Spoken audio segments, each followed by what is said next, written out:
Operation Spiderweb. That was the name of a daring drone offensive Ukraine launched inside Russian territory this week, stunning Moscow and observers around the world. Kyiv says the assault hit more than 40 Russian aircraft, landing a major blow to Russia's long-range strike capacity. Moscow has responded by launching some of its fiercest aerial attacks of the war so far.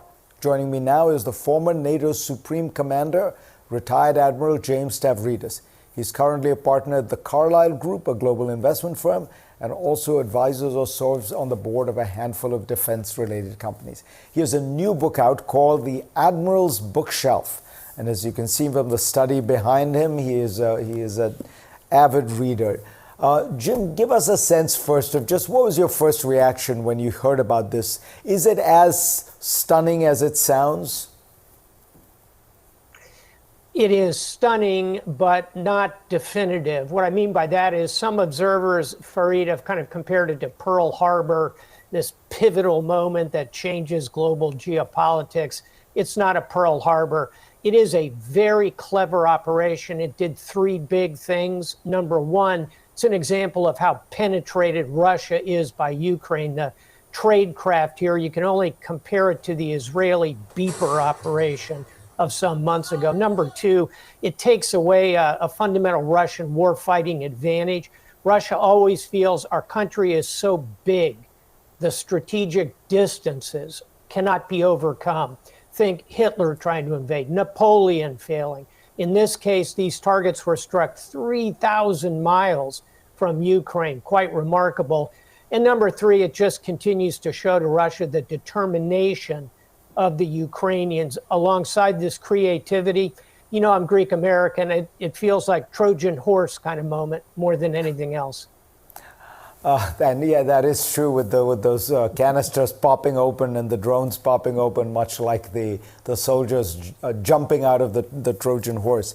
But give us a sense with all that.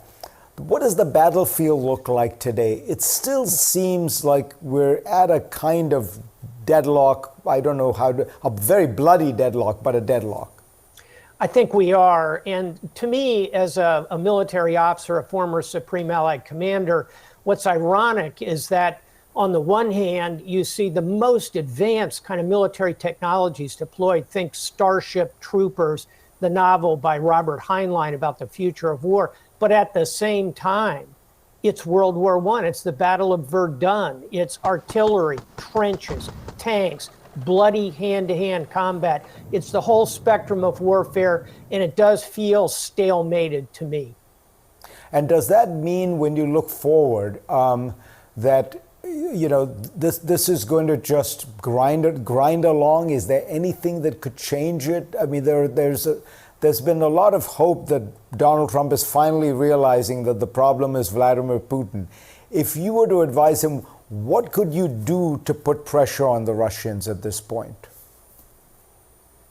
I'd say to President Trump, number one, go to Putin and say, hey, you know that $300 billion in Russian assets in Brussels? Let's get to a negotiating table, or we're going to use that to reconstruct Ukraine.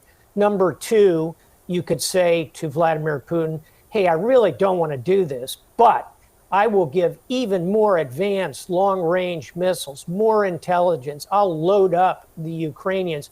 Vladimir, we don't want to get in that position. Let's get to a negotiating table.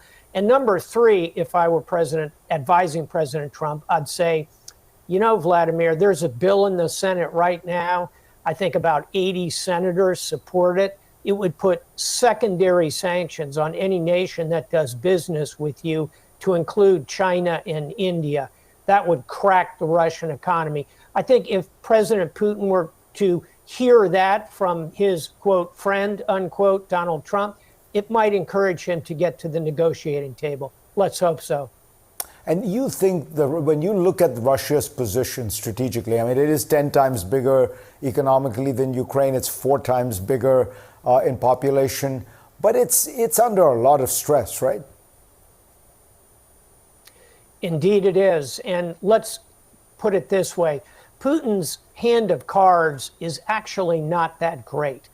He's playing it fairly well at this point, but He's lost 1 million young Russian men killed or wounded. Probably another 600 to 800,000 have left the country. Huge brain drain. They did it to avoid the draft. His economy is teetering. He's having to pump everything into this war. He's mortgaging the future of Russia for his ego-driven project to try and recreate the Soviet Union. I don't think it's going to work. And I would not want his hand of cards at this moment, particularly if the U.S. continues to stand behind Ukraine. Admiral James Stavridis, always so enlightening to hear from you. Thank you, sir. Thanks, my friend.